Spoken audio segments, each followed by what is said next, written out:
penyakit pertama itu sudah terbukti. Ya.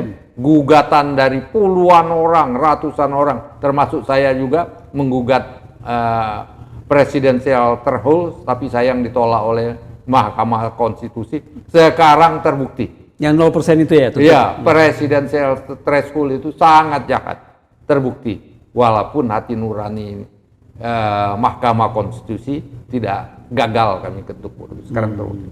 Kalau saya berbicara dengan banyak pakar hukum tata negara, pakar ilmu politik, mereka menyatakan sumber penyakit kita di atasnya, seperti aturan presidensial threshold ya itu, kemudian anggota DPR yang enggak jelas mau hak angket apa enggak, kemudian aturan pemilihan umum yang sirekapnya bermasalah segala itu betul ya.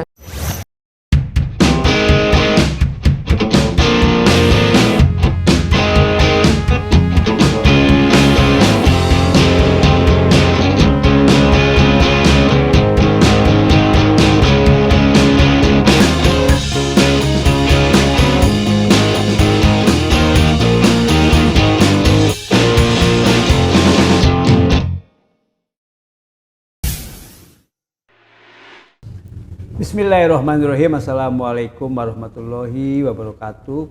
Pemirsa Maksumi TV dan Ahmad Yani Channel dimanapun berada, sore hari ini kita bincang-bincang lagi ya tentang nggak jauh dari pemilu, yaitu demokrasi dan pemilu 2024 yang baru lalu.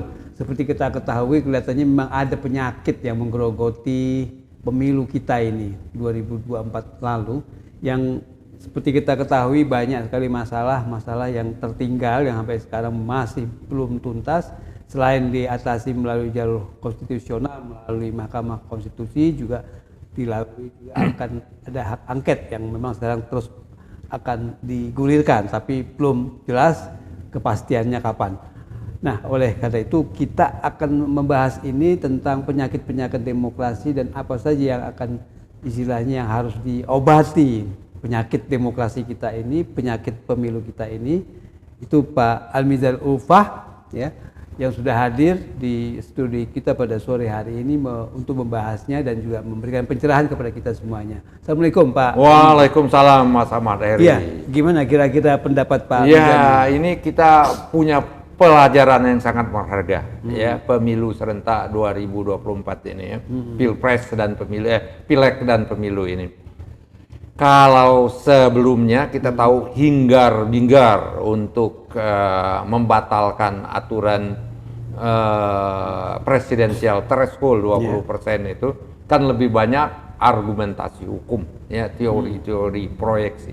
Sekarang sudah terbukti presidensial threshold itu sangat buruk ya. Dan gagal gitu. Iya, sangat buruk, sehingga kita lihat itu untuk menjadi capres itu warawiri, ujak-ujuk kesana sini ya. Pak Bang Anies itu belum tahu pasti kapan untuk jadi capres. Kemudian siapa wapresnya jadi masalah, bolak-balik. Hal yang sama juga, tiba-tiba muncul anak kecil jadi wakil presiden. Nah, kemudian masalah penunjukan Ganjar dan Mahfud juga nggak begitu. Itu kan repot, semuanya jelek ya. Menghabiskan energi, yang tidak perlu, yang seharusnya banyak hal yang bisa dikerjakan ya, untuk ya mengemukakan, mengangkat masalah-masalah negara ini yang perlu diperbaiki oleh pasangan calon presiden. Yang itu penyakitnya. Itu yang pertama ya Pak? Ya, penyakit pertama itu sudah terbukti. Ya. Gugatan dari puluhan orang, ratusan orang, termasuk saya juga menggugat presidensial threshold, tapi sayang ditolak oleh Mahkamah Konstitusi. Sekarang terbukti. Yang 0% itu ya? Iya, presidensial threshold itu sangat jahat, terbukti. Walaupun hati nurani Mahkamah Konstitusi tidak gagal kami ketuk. Sekarang terbukti. Sekarang masalah hak angket. Hak angket maju mundur nggak jelas itu ya. Hak angket maju mundur jelas, kapan terbitnya itu merupakan godot ya, hak godot ya. Menunggu godot. Punggu merindukan bulan kelihatan. Kenapa ini terjadi? Ini kan penyakit ya. Ini penyakit jelek. Kita kan nggak mau ya. Ini kita katakan bahwa ini penyakit karena apa? Anggota DPR itu ya kita yakin ini enggak begitu independen, ya. Dia takut kena recall, dia takut digeser jabatannya dan lain-lain. Kenapa ini terjadi? Ya karena ketentuan undang-undangnya. Nah, kenapa ketentuan undang-undang ini dibuat demikian? Ya karena anggota DPR itu sebagian besar terpilih itu bukan oleh karena kapasitasnya, bukan oleh karena visinya, bukan oleh karena niatnya untuk menjadi anggota DPR, enggak. Dia terpilih karena kepiawaiannya, keahliannya berkomunikasi dengan pemilihnya. Pemilihnya golongan sebagian besar golongan menengah ke bawah lah. Ya, kalau bagus berkomunikasi dengan pemilihnya bagus dong, positif berarti. Komunikasi yang gimana maksudnya? Komunikasi yang ini, ya, komunikasi dengan pemilih ini harus komunikasi langsung. Nah itu yang buruk, ya. Kalau ada komunikasi tidak langsung, misalnya, ya, calon itu berbicara di video-video, ya disebarkan di TV, di media, dan dilihat secara tidak langsung melalui media oleh pemilih. Dan pemilih paham apakah orang ini baik atau orang ini jelek, tahu dia dari bicaranya. Sekarang pemilih ini nggak bisa berkomunikasi seperti itu. Jadi calon-calon ini, caleg-caleg ini harus datang door to door. Ya ini diyakini, semua caleg bilang harus datang door to door, menggunakan tim sukses yang sangat besar, ya, biaya yang sangat besar, sehingga untuk menjadi anggota DPR itu perlu uang puluhan miliar. Ya. Ini penyakit. Ya. Itu penyakit yang memang penyakit. Dan ini akibatnya, ya, pemilih itu tadi, ya hanya memilih bukan mempertimbangkan kapasitas orang itu, bukan mempertimbangkan visi orang itu untuk memajukan Indonesia, tapi oleh karena kerendahan hati. Orang ini sudah baik datang ke rumah, ya, ngobrol, ya, nggak ada visinya. Ini jadi masalah sosial itu, baik-baik, ya mungkin kalau ngobrol sambil minum kopi, apa gitu ya. Ini masalahnya. Nah ini ya penyakit kita. Selama ya kelompok ini dalam jumlah yang besar, saya kira lebih dari 50%, ya. Masalah ini tidak bisa kita kendalikan, ya selama itu juga demokrasi kita sakit seperti ini. Orang miskin tetap miskin, tambah banyak, keuangan negara boros, ya. Pengambilan keputusan diam-diam saja, ya, misalnya tiba-tiba undang-undang IKN selesai dalam beberapa bulan, ya, ada segala macam pajak ditetapkan sendiri aja tanpa konsultasi dengan masyarakat dan lain-lain. Dan Indonesia ini lambat laun dari sakitnya seperti ini, sakit parah dan akan hancur kalau kita biarkan saja. Ini sangat berbahaya. Itu bahaya sekali. Sangat berbahaya. Jangan sampai terjadi. Jadi ramalan dari Ghost Plate, ya, Indonesia akan hancur tahun 2024 ini. Kalau saya sangat cemas ini akan terjadi. Ya karena apa? Lingkaran setannya dengan demikian kuat, ya. Yang kita harapkan perbaikan dari negara itu menurut siklus pemilihan umum. Pemilihan 5 tahun yang akan datang lebih baik seterusnya. Rakyat lebih makmur, lebih mereka. Jumlah orang miskin kurang, pemborosan keuangan negara dapat dikendalikan, korupsi dapat dikurangi. Tapi dengan adanya, ya, kelompok masyarakat, ya, yang kita tahu, ya, sangat bersahaja ini dan sangat merugikan, ya. Sangat merugikan kita dan sangat merugikan mereka juga sebenarnya untuk anak cucunya. Kerja akan masih tetap susah, ya. Lapangan kerja gaji tetap kecil, ya. Pelayanan umum tetap buruk, ya. Ngurus SIM tetap susah misalnya, ya, ngurus yang lain susah. Jalan ini banyak sekali bencana alam, longsor nggak diperbaiki, nggak dibantu, ya. Hujan dikit aja banjir seluruhnya, ya. Macam-macam lah. Nah, gini. Jadi kalau menurut Pak Mizan, apa yang harus dilakukan kalau misalnya, yaitu parlemen yang harus dilakukan, ya, pertama harus menyadari, ya bahwa penyakitnya ini. Penyakitnya memang seperti itu.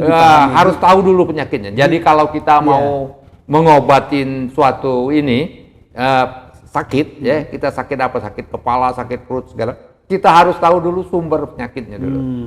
Jadi sumber penyakitnya ini harus diyakini oleh orang banyak, ya sebanyak mungkin, sebesar mungkin.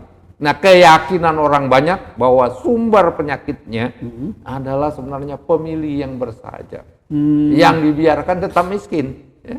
Tetap bodoh, tetap ya bodoh, kasarnya mungkin bodoh. Yang sebenarnya tingkah laku mereka itu di samping merugikan kita, ya, merugikan mereka sendiri, anak cucu kita sendiri, ya.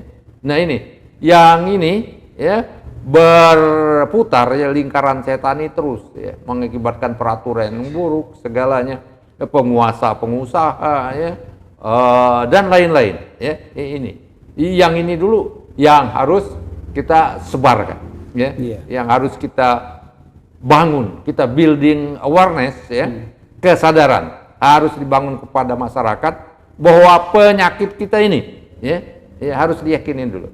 Sekarang kita banyak terdistorsi, ya, penyakit utamanya bukan itu peraturan yang buruk, bukan peraturan yang buruk itu akibat dari sistem pemilihan umum ini, akibat sistem demokrasi kita ini, ini nih.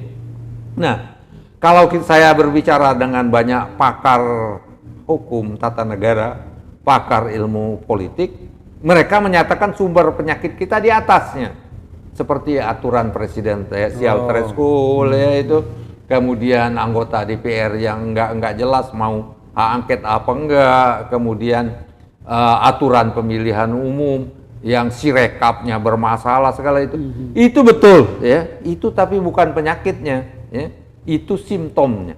Jadi kalau itu kalau orang itu muntah-muntah, gejalanya. Iya, itu pusing-pusing, ya pingsan segalanya, ya itu. Tapi penyakitnya, sumber penyakitnya bukan itu. Sumber penyakitnya karena kita negara demokrasi kan, bukan komunis. Kalau komunis pemimpin tentukannya adalah rakyat kita yang dibiarkan tetap miskin itu. Tetap miskin, dan dia memilih orang itu, sekali lagi, bukan paham karena orang ini bakal dapat diharapkan untuk membangun negara ini, enggak. Mereka memilih kan karena orang ini baik dengan dia. Rangkuran, ya. Minum kopi bersama, ngerokok bersama, ya. Nah, ini salah. Salah sekali, akibatnya orang yang terpilih itu banyak atau mungkin sebagian besar orang yang nggak ngerti apa-apa, bagaimana memajukan negara ini, ya. Dan atau mungkin orang yang nggak acuh, negara ini hancur biarin aja, nggak peduli, asalkan mereka kaya. Kalau hancur mereka cepat-cepat lari ke luar negeri, misalkan kalau banyak uang.